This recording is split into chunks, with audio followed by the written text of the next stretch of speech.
Hello everyone, সবাইকে ধন্যবাদ জানাচ্ছি।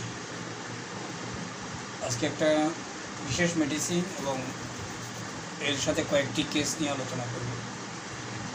আশা করি পুরো ভিডিওটা আপনারা শুনবেন, প্র্যাকটিসের ক্ষেত্রে অনেক কাজে দিবে এবং আমরা প্রচুর পেশেন্ট পাবো ডে বাই ডে প্র্যাকটিসে।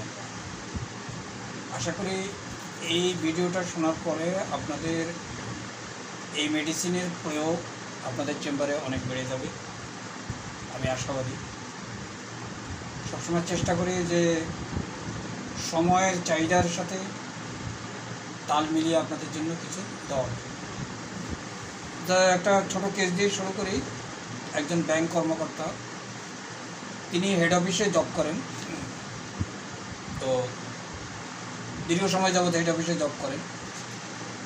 সমস্যাটা হলো, যারা হেড অফিসে থাকেন তাদের কোনো না কোনো সময় ব্রাঞ্চ অফিসে যাওয়ার প্রয়োজন হয়, এটা তাদের রুলস। এই ভদ্রলোককে দীর্ঘ সময় জব করার পর হেড অফিস থেকে তাকে একটা প্রমোশন দিয়ে একটা লোকাল অফিসের লোন সেকশনের হেড করে পাঠানো। এটা করার পর থেকে সে মারাত্মকভাবে অসুস্থ হয়ে গেল। বিভিন্ন ধরনের তার শারীরিক সমস্যা দেখা দিয়েছে। তার প্রেশারটা সবসময় ফ্লাকচুয়েট করছে। যা যে কোনোভাবে সে হোমিওপ্যাথির সন্ধান পেয়েছে এবং সেখানে হোমিওপ্যাথি ট্রিটমেন্ট করতে যাচ্ছে। সাথে তার ওয়াইফ নিয়ে এসেছে এবং তার ওয়াইফ বলে অনেক প্রেশান, অনেক টেনশন। কেননা লোন সেকশন অনেক ঝামেলার একটা জায়গা। এখানে প্রত্যেকটা বিষয় খুব নিখুঁতভাবে করতে হবে। একটু ভুল হয়ে গেলে জবাব দিয়ে বেড়ে যাবে। পেশেন্ট এটা নিয়ে প্রেশান। যা আমরা এখান থেকে একটা ধারণা পেলাম, কিছু মেডিসিনের একটা শেড আমরা পেলাম। সেখান থেকে আপনি যদি মনে করেন যে এই মেডিসিনটা হতে পারে, যেমন এই কাছাকাছি কিছু মেডিসিন, যেমন আপনার এই ফেয়ারের মধ্যে যদি আপনি যান, fair, new enterprise, new situation, এখানে আপনি গিয়ে কিছু মেডিসিন আপনি পাবেন। কিন্তু এক্সাক্ট মেডিসিনে যাওয়া তো কঠিন কাজ। এই জন্য আরও কিছু জিনিস আমাদের জানতে হবে। সবসময় প্রেজেন্টলি আমরা যে বিষয়টা আপনাদের সাথে শেয়ার করতে চাই, যে কোনো কেস যদি আমরা পাই, বিশেষ করে রোগীর নেচার, প্রেজেন্ট কন্ডিশনে যে নেচারটা আমরা পাবো, সেটাকে আমরা চেষ্টা করব তার একদম আর্লি লাইফের সাথে মিলানোর জন্য। কেননা আমি বহু ভিডিওতে এই কথা বলেছি যে মানুষ সময়ের সাথে সাথে তার সার্কামস্টেন্স এবং এনভায়রনমেন্টাল যে রিজন, এই রিজনে সে নিজেকে চেঞ্জ করে। এই যে এই চেঞ্জটা কিন্তু অরিজিনালি তার ক্যারেক্টার প্রকাশ পায় না। তো যার কারণে অনেক সময় আমরা কি করি, রং ডাইরেকশনে চলে যাই। এই জন্য যখন প্রেজেন্ট কন্ডিশনের সাথে তার আর্লি লাইফকে আমরা ম্যাচিং করতে পারবো যে মেডিসিনের মাধ্যমে, সেটাই তার এক্সাক্ট মেডিসিন এবং এটাই তার জন্য গুরুত্বপূর্ণ মেডিসিন। এটা আপনারা আপনাদের চেম্বারে করে দেখবেন, অনেক অনেক অনেক ভালো রেজাল্ট পাওয়ার সম্ভাবনা আমি আশা করি হবে। এখন আমরা মূল আলোচনায় থাকি। সেটা হলো যে এই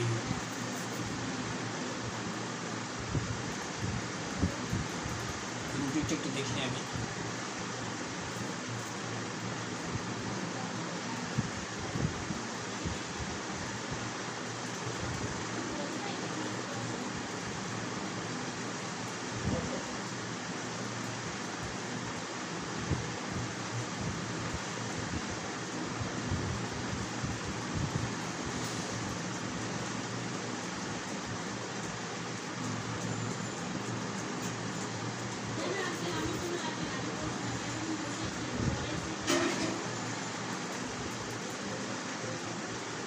যেটাও বলছিলাম যে এই কেসটার ক্ষেত্রে আমরা কি দেখলাম, পেশেন্ট নিউ সিচুয়েশনে প্রচণ্ডভাবে ভয় পায়। অর্থাৎ তার মধ্যে একটা সেলফ কনফিডেন্সের অভাব। এই যে সেলফ কনফিডেন্স সে নিতে পারতেছে না, এর কাছাকাছি যে মেডিসিনগুলো আমরা দেখি, লাইকোপোডিয়াম, আর্জেন্টিকাম, স্ট্রামোনিয়াম, বাট এখান থেকে আমরা কীভাবে তাকে বের করে নিয়ে আসবে একটা মেডিসিন? সেলফ কনফিডেন্স বলতে আমাদের রেপার্টরিতে যেই রুব্রিকটা আছে সেটা হলো confidence word of self confidence. এতে অনেক মেডিসিন এই একটা রুব্রিক ধরে আপনি কখনোই সামনে যাওয়ানো সম্ভব না। এই কেসটা আমরা আর্জেন্টিকাম তাকে করলাম। কেন আর্জেন্টিকাম করলাম? তার আর্লি লাইফ সম্বন্ধে খোঁজ নেওয়া হলো। সে বললো যে ছোটোবেলায় আমার বাবা মা, আমার পরিবারের লোকরা ভাবতো যে একে দিয়ে কিছু হবে না, কারণ আমি খুব অলস টাইপের লোক ছিলাম, পড়াশোনায় অতটা ভালো ছিলাম না, কোনো রকম পাশ করে যাচ্ছিলাম। আমাদের পরিবারের সবাই এডুকেটেড, আমাদের একটা ব্যাকগ্রাউন্ড অনেক ভালো। আমার চাচাতো ভাইরা, আমার অন্যান্য ভাইরা অনেক লেখাপড়ায় ভালো ছিল, কিন্তু আমি সেই ট্র্যাক থেকে অনেকটা পিছনে পড়ে। এই যে পিছিয়ে পড়ে থাকা মানুষ একজন আমি, এই জন্য ছোটোবেলায় অনেক বকাঝকা, অনেক ধরনের খারাপ আচরণ পরিবার থেকে, রাগ গোসা, সবাই একসময় ভেবে নিয়েছিল যে না, একে পরিবর্তন করা কোনোভাবেই হবে না। আমার এক চাচা এরকম ছিল, সবাই ভাবতো যে ও জেনেটিক্যালি চাচার সে নেচার এবং ক্যারেক্টার পেয়েছে। এবং পারিবারিকভাবে বিশেষ করে আমার মা, যেহেতু মারা তার সন্তানের ব্যাপারে অনেক বেশি অরিক থাকে, এই জন্য আমার মা অনেক আমার প্রতি ডমিনেট করত। আমি সবসময় আমাকে চোখে চোখে রাখতো, কোনোরকমভাবে পাস টাস করে একটা চাকরি আমি পেয়ে যাই। এটা হলো আর্লি লাইফের ব্যাপার। এখানে যে বিষয়টা সবচেয়ে গুরুত্বপূর্ণ, একটা নিউ এন্টারপ্রাইজ, নতুন কোনো জায়গা, নতুন কোনো প্লেস। আর্জেন্টিনার সবচেয়ে বড় প্রবলেমটা হলো সে নিউ ট্র্যাকে চলতে চায়। চলতে চলতে যদি কোনো একটা নতুন বিষয় এখানে চলে আসে, সে তখনই ঘাবড়ে। এটা অনেকটা লাইকোর মতো মনে হবে, কিন্তু সবচেয়ে গুরুত্বপূর্ণ পয়েন্ট হলো লাইকো কিন্তু তার এই সিচুয়েশনকে ওভারকাম করতে পারে নিজেই, কিন্তু বাট আর্জেন্টিনাম পারে না। আর্জেন্টিনাম ওইখানেই অসুস্থ হয়ে যায়, যে তার উপরে যখন তার চিন্তার জগৎ যেটা মনে করে, সে মনে করে আমার দ্বারা এত ভার বহন করা সম্ভব না, এত প্রেশার নেওয়া, এত স্ট্রেস নেওয়া সম্ভব না। কিন্তু তারপরও যখন স্ট্রেসটা তার উপরে আসে, সে তখন ডাউন হয়ে যায়, একদম পড়ে যায়, বসে যায় এবং সিক হয়ে যায়। লাইকোপোডিয়াম প্রাথমিকভাবে স্টার্টিংয়ে সে একটু ঘাবড়ে যায়, কিন্তু আস্তে আস্তে সে নিজেকে ওভারকাম করে নিতে পারে। এটা হলো টিম দিক রিলেটেড আলোচনা। কিন্তু রুব্রিক এখন যদি আমি অনেক রুব্রিক আলোচনা করি, ঘন্টা পার হয়ে যাবে। এই জন্য একটা রুব্রিকের উপর আমি এখানে হাইলাইট করি। আর্জেন্টিনার বড় প্রবলেমটা হলো সেই সিচুয়েশনে থেকে বেরিয়ে আসতে পারে। যে সিচুয়েশনটা তার উপরে হাবি হয়, তার ইমোশনাল লেভেল থেকে, সেখান থেকে সে নিজেকে বেরিয়ে যেতে পারে। এবং অন্যরা তাকে এই জন্য মানে বিভিন্নভাবে ব্লেম করে, তার সাথে খারাপ বিহেভিয়ার করে। এটা পরিবারের লোকরা হতে পারে, তার ওয়ার্ক প্লেসে তার বস হতে পারে, ওয়াইফ হতে পারে, যে বয়সে যেরকম অবস্থা। এটা কিন্তু আর্জেন্টিনাকে সবসময় কষ্ট থাকে। একটা রুব্রিক ধরে যদি আমরা আর্জেন্টিনাকে চিন্তা করি, তাহলে আর্জেন্টিনাকে আমরা প্রত্যয় ইউজ করতে পারবো এবং অন্য মেডিসিনের সাথে ডিটি করা খুব সহজ। স্যাডনেস লাইট ফ্রম অ্যান আনডিজার্ভ, এখানে মাত্র 3টা মেডিসিন। একটা হলো আর্জেন্টিনাম, হ্যামামিলিস, টিটিকাম ভালগারিস আননোন মেডিসিন। এটা নিয়ে আমরা ডিটি করার দরকার নেই।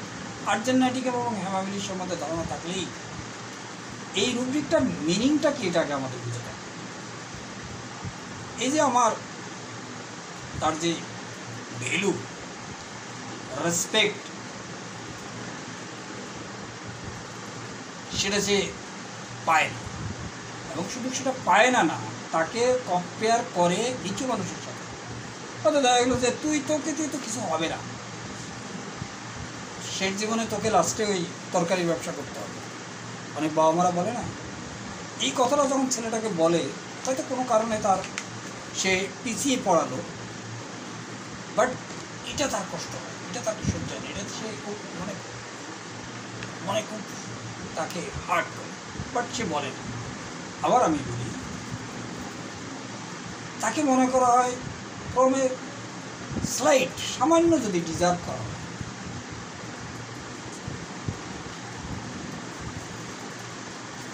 এক্সাক্ট ডিকশনারি মিনিংটা একটু কি আমি দেখি।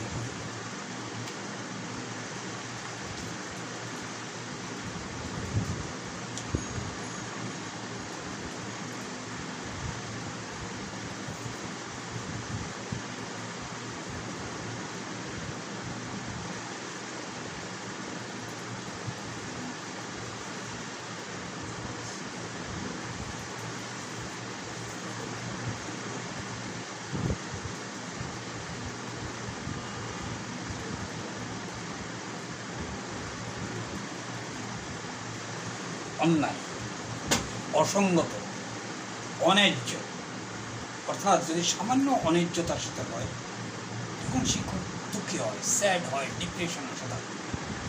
তখন তাকে বলা হয় যে তার সাথে কম্পেয়ার করে একটা সাধারণ মানুষকে, বা মনে করে যে তাকে যখন বলা হয় যে তুই তো বড় হয়ে লেবারি করতে হবে, দোকানে কর্মচারী হবি, অথচ ফ্যামিলি ব্যাকগ্রাউন্ড অনেক ভালো, তার থেকে নিচু মানুষের সাথে যখন তাকে কম্পেয়ার করে, এটা তার পছন্দ করে। এটা আর্জেন্টাইটিকে খুব মনে আঘাত লাগে। এই জন্য আমরা স্যাডনেস, লাইফ ফ্রম আনডিজার্ভ, অন্যায্য, অসঙ্গত, এই ধরনের বিষয় যখন তার উপরে সামান্য ধরনের করা হয়, তখন এসে করে। এইটাকে আর্জেন্টাইটিক আমি ইউজের সময় সবসময় এটাকে আমরা চেষ্টা করব এটাকে দিয়ে প্রয়োগ করার। যেমন আমি কয়েকটা এক্সাম্পল আপনাদের বলি। যেমন মাছ কিনতে গেছে ছেলে মানুষ, মাছ কিনতে পাঠিয়েছে, এগুলো মাছ কিনতে গেলে সে পচা মাছ নিয়ে আসে, তখন পরিবারের ব্যাপার তোকে দিয়ে কিছু হবে। তো কোনো কাজে যখন তাকে পাঠায়, সে কাজে কোনো না কোনো সে ভুল করে আসে। এখন পরিবারের জন্য 7-8 জন মেম্বার থাকে, তখন তারা একটা ধারণা করে একটা অযোগ্য, একে দিয়ে কোনো কাজ হবে না। ঠিক আছে, এখন পরিবারের মেম্বার, একে তো আর ফেলে দেওয়া যাবে না, এই খাবে দাবে আর ঘুমাবে, একে এক সাইড করে দেওয়া হয়। অর্থাৎ এই পরিবারের মধ্যে থেকেও পরিবারের মূলধারার সাথে নিজেকে সম্পৃক্ত হতে পারে না, এবং পরিবারের অন্যান্য মেম্বাররা তারা অন্য দৃষ্টিতে দেখে। একটা নেগলেক্টিং, একটা ডিসগাস্টিং, একটা আনডিজার্ভ লেভেলে দেখে। এটা তাকে খুব খারাপ লাগে, এটা সে মেনে নেয় না, কিন্তু কিছু বলে না, যেহেতু সে সবসময় একটু পিছিয়ে পড়ালো। এই জন্য আমরা দেখি এরা, এর পিছনে মূল কারণ হলো এরা কাজের প্রতি খুব অলস, কাজকে এরা খুব ভয় পায়। এই জন্য আমরা দেখি এর মধ্যে ফ্রিভুলান্স আছে, postponing everything, next day, liar line, এবার speak the truth, does not know what she is saying, পেইনিং সিক পাই, এবং লেজিনেস এদের মধ্যে প্রচণ্ড বলে, bed desire to remain in bed. মানে সবসময় কাজে কীভাবে ফাঁকি দেওয়া যায়, প্রয়োজনীয় যে কাজটা করা দরকার, পড়া হোক, সেটা স্টাডি হোক, প্রয়োজনীয় কাজ হোক, এই জন্য পরিবারের অন্য অন্য লোকেরা কিন্তু সে বুঝে যায় যে এটা কামচোর। আমরা সংক্ষেপে যেটা বলি আর্জেন্টাইটিককে কামচোর। এখন কামচোরটা আপনি সব বয়সে, সব ছোটোবেলায় যেভাবে পাবেন, বড় হওয়ার পর তো পাবেন না। বড় হওয়ার পর যখন কঠিন এবং জটিল ভয়ঙ্কর কোনো কাজ আসে, তখনই তার মধ্যে অ্যাংজাইটি এবং পেরেশানি শুরু হয়ে যায়। এখান থেকে সে স্কেপ করার জন্য বিভিন্ন ধরনের অজুহাত দেয়। যেমন আমরা যে কেসটা বলতেছিলাম, যে সেই তাকে রিমোট এরিয়াতে একটা ব্রাঞ্চের লোন সেকশন হেড করে পাঠানো হয়েছে, কিন্তু সে এটা তার প্রমোশন রিলেটেড, নট পানিশমেন্ট।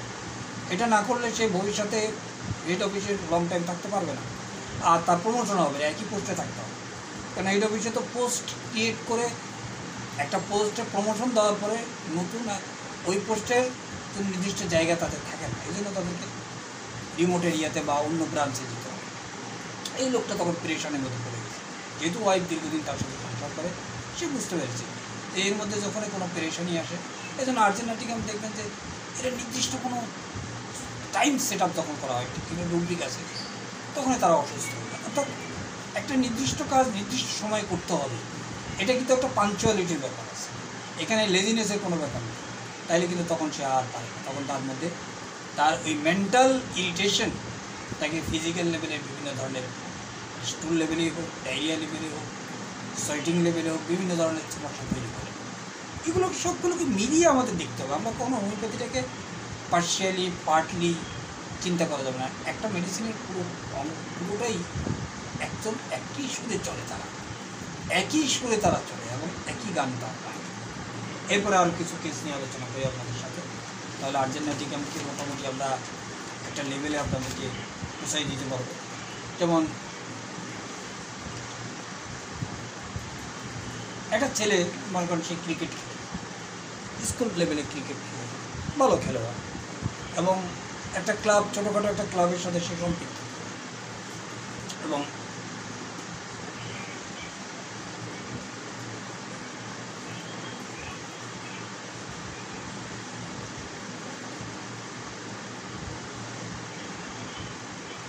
তো একটা সময় গিয়ে একটা ভালো খেলোয়াড়, তার পারফরমেন্স ভালো, কিন্তু যখনই তাকে নর্মাল জায়গার থেকে সবাই প্রমোশন চায়, যে স্কুল লেভেলে খেলার পর যদি ক্লাবে ছোটোখাটো ক্লাবে আঞ্চলিক জেলা পর্যায়ের ক্লাবের চান্স পায়, তবে সেটাকে সবাইকে ওয়েলকাম করবে, এরপরে সে আস্তে আস্তে বিভাগীয় বা জাতীয় পর্যায়ে খেলতে পারবে।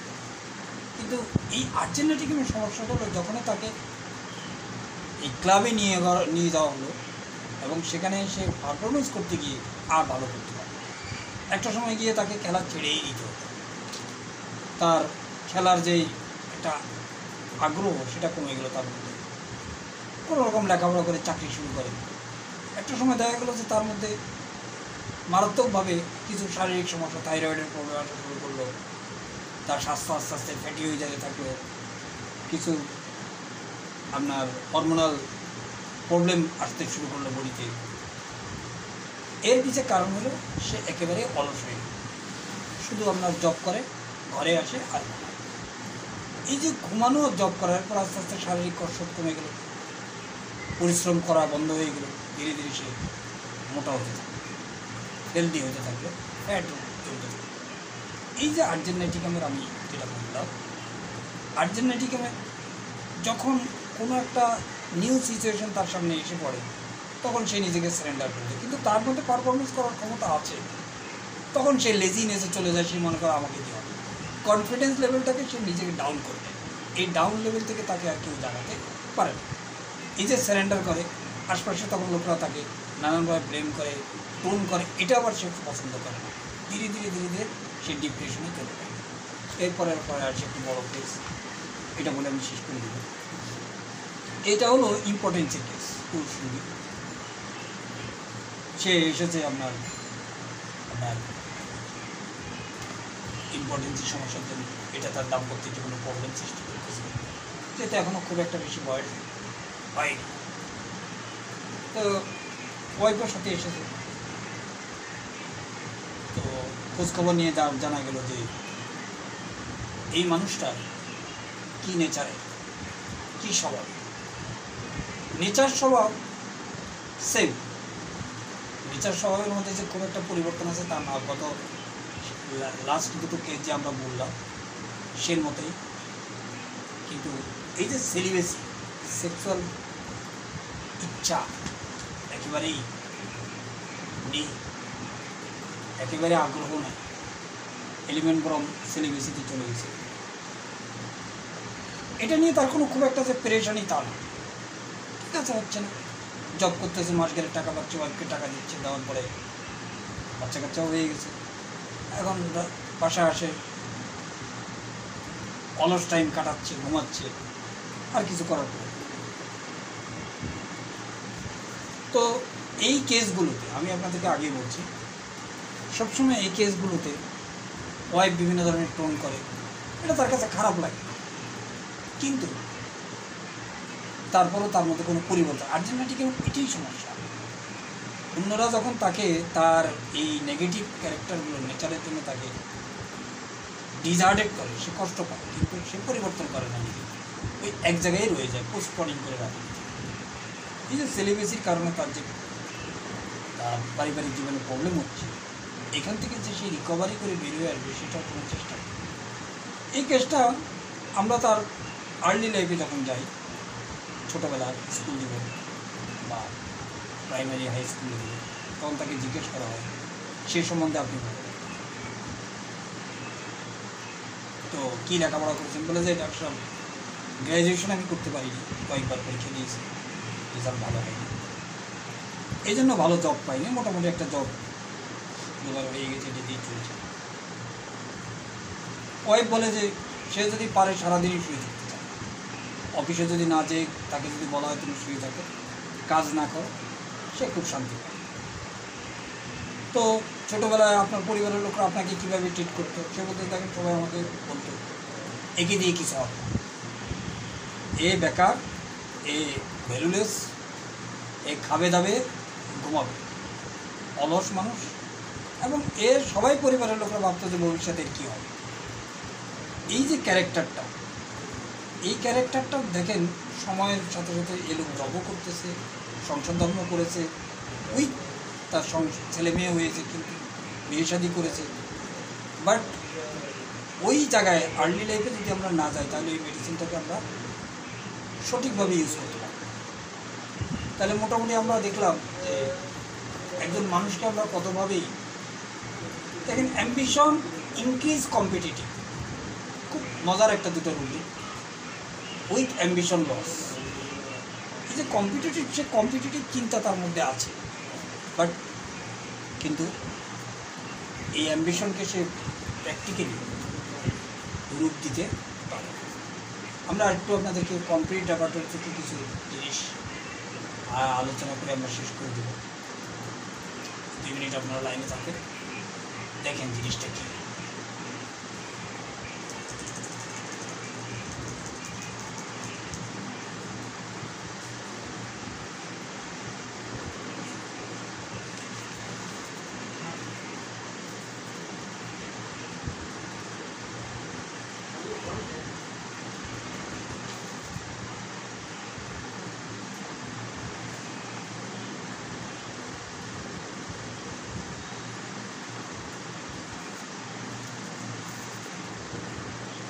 আর্জেন্টিনা একটা খুব ভালো মেডিসিন, এটা নিয়ে যদি লম্বা সময় 2-3 ঘন্টা আলোচনা করা যায় তাহলে এর প্রয়োগ অনেক সহজ হবে। তারপর আজকে যতটুকু আলোচনা আমরা করলাম এর মাধ্যমে এই ছোটোখাটোভাবে আমরা রেগুলার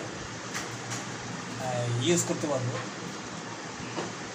আপনারা চেষ্টা করবেন এটাকে ইউজ করার জন্য। ন্যারো প্লেস, তারপরে হাই বিল্ডিং, এগুলো মেটাফরিক্যালি ইউজ করতে হবে। এগুলো কি মেটাফরিক্যাল কী লেভেলে ইউজ করা যাবে সেটা নিয়ে আমরা যদি কোনো দিন সময় পাই সেটা আলোচনা করি। তার ফেয়ার ওয়ার্ক, এটা আর্জেন্টিনার মধ্যে আছে কয়েকটা মেডিসিনের মধ্যে। ফেয়ার আন্ডারটেকিং এনিথিং, যে কোনো কিছু নতুন কিছু আন্ডারটেক করতেই তার মধ্যে সমস্যা দেখা দেয়।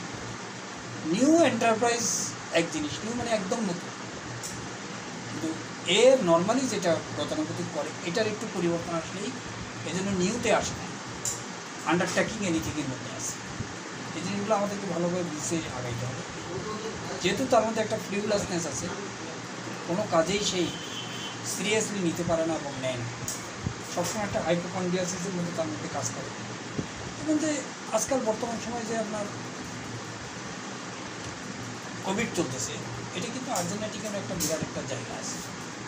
আর্জেন্টিনার রোগীরা যখন তাদের কোনো রোগ হয়ে যায় বা তাদের কোনো সমস্যা দেখা যায়, বিশেষ করে ইন্টারনাল লেভেলে, গলার লেভেলে, সে বারবার চেক করতে থাকে। একটা রোগীর কাছে খুব সুন্দর করতে হাইপোকন্ড্রিয়াসিস, আমি এই রোগীটা এখন না দেখে বলতে পারতেছি না, তার ওয়াইফকে জাগিয়ে তুলে দেখায় যে কোনো সমস্যা হয়ে গেল কিনা। পরিবারের লোকরা তার এই পেরেশানিতে, আনওয়ান্টেড পেরেশানি, এটা হয়তো এটার জন্য এত পেরেশানি হওয়ার কারণ নেই, তারপর সে পেরেশানি, অন্যরা ডিস্টার্ব ফিল করার শুরু করে। অন্যদের জন্য এটা একটা সমস্যা দেখা দেয় যে এই লোকটা আমাদের ডিস্টার্ব করতেছে। তবে এই যে স্যাডনেস স্লাইড, এখানে যেটা বলতেছিলাম যে আর্জেন্টাইটিকাম কম্পিউটার অ্যাকাডেমিতে একমাত্র রয়েছে। এই রুটিকটা আর্জেন্টাইটিকামকে একটা ভালো একটা জায়গায় নিয়ে বোঝার জন্য সেখানে একটু এরা বাড়িয়ে বলছে ফ্রমে আনডিজার্ভ স্লাইড অর টিট। যখন তাকে টিট করা হয় অন্যায্যভাবে, এটা তার মধ্যে ডিপ্রেশন চলে, সে মনে করে এটা তার জন্য অন্যায্য ট্রিট করা হয়েছে, তার সাথে ব্যবহার করা হয়েছে, আচরণ করা হয়েছে। এর সাথে আমরা তার আর্লি লাইফ মিলাবো, তার মধ্যে লেজিনেস দেখব, পোস্টপানিকের ব্রিথিং দেখব, এবং সে নতুন কোনো কাজে, নতুন কাজ না ঠিক তার যে বর্তমান যে কাজটা আছে এটাই সে যথাযথভাবে করতে পারে না বা করে না। তো ঠিক আছে, আজকে এ পর্যন্ত। আশা করি এটা আপনাদের প্র্যাকটিসে কাজে লাগবে, তাহলে আপনারা নিঃসন্দেহে আমাদের রোগীদের ভালো সেবা দিতে পারবেন। আজকে এ পর্যন্ত, আল্লাহ হাফেজ।